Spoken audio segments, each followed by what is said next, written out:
ভাই আমার কোনো কিছু বলার ভাষা নাই। ঠিক আছে? বাংলাদেশ একটা ম্যাচ যদি ভালো খেলে না, পরের ম্যাচটা কনফার্ম খারাপ খেলবেই খেলবে। এটা তাদের মানে জন্মগত অবস্থা। তাদের কসম, ঠিক আছে? তাদের কিরা বলতে পারেন।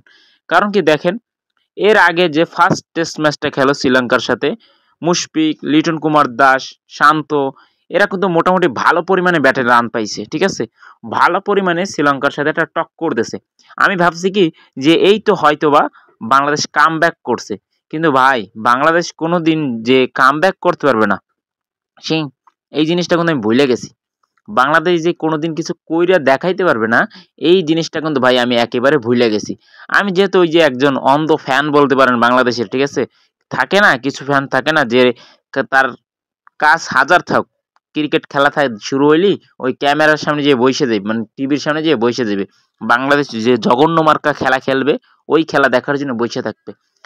বাংলাদেশ প্রথম ম্যাচটা শ্রীলঙ্কার সাথে মানে জেতা ম্যাচটা সেইটা কি করলো, মানে ক্যাপ্টেনের হালকা একটা ভুলের কারণে, সামান্য একটা ভুলের কারণে ম্যাচটা ড্র হয়ে গেল।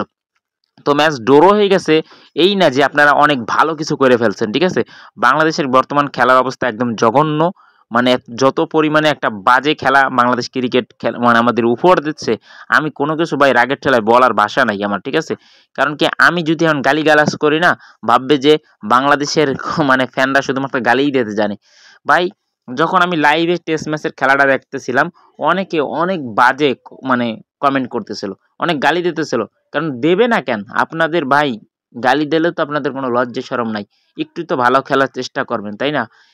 এইখানে বাংলাদেশ যেইখানে উইকেট তুলতে পারে না, উইকেট নিতে পারে না, মানে এইখানে উইকেট নেওয়ার জন্য না সবার দোয়া করা লাগে যে একটা উইকেট জানি পড়ে বাংলাদেশের, মানে শ্রীলঙ্কার। ঠিক আছে? শ্রীলঙ্কার জানি একটা উইকেট পড়ে। সেইখানে বাংলাদেশ নামার সাথেই উইকেটের বন্যা বয় দিছে। বাংলাদেশে একের পর এক যাচ্ছে আসতেছে, যাচ্ছে আসতেছে। মানে এত পরিমাণে যদি উইকেট পড়ে বাংলাদেশের, এইখানে মাত্র ওভার কত হয়েছে দেখতে পাচ্ছেন? এই ওভারের মধ্যে 6 উইকেট নাই, 115 রান মারতে করছে বাংলাদেশ। এইটা কোনো খেলা? এইটা হলো জঘন্য মার্কা, টয়লেট মার্কা খেলা। ঠিক আছে?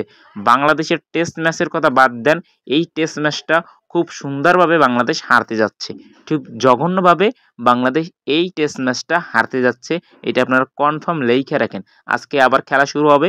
দেখেন আজকে আধা বেলা ব্যাটিং করতে পারে কিনা বাংলাদেশ। আর কিছু ভাই তোমাদের নিয়ে বলার নাই। আমরা নিজেরা খারাপ। আমরা যতই মোবাইলের মধ্যে এই যে রাগ হয়ে এখন ভিডিও বানাইতেছি, গালাগালি দিতেছি, খারাপ ব্যবহার করতেছি, কিন্তু ভাই দিন শেষে আমাদের লজ্জা নাই। আমরা যখনই দেখবো বাংলাদেশের খেলা শুরু হয়েছে, টিভির সামনে বেহাইয়ার মতন যেয়ে বইসে পড়বো। কারণ কি আমাদের তো কোনো লজ্জা শরম নাই। ঠিক আছে? কিছু বলার নাই। ওই যে এখন আপনারা শুধুমাত্র আমাদের বিনোদন, ঠিক আছে? ওই যে রাগ ক্ষোভে আমি ফানি ভিডিও বানাই না আপনাদের নিয়া, ওইটা হলো আপনাদের মানে যোগ্য পুরস্কার। আমি রাগ ক্ষোভে যখন ফানি ভিডিও বানাই আপনাদের নিয়া, ওইটাই আপনাদের যোগ্য পুরস্কার। আর কিছু আমার বলার নাই। তো খুব শীঘ্রই ফানি ভিডিও আবারও নিয়ে চলে আসতেছি টেস্ট ম্যাচ নিয়া। তো দেখেন মানে চ্যানেল সাবস্ক্রাইব করে রাখেন, দেখবেন আনি। আর কিছু করার নাই আমার।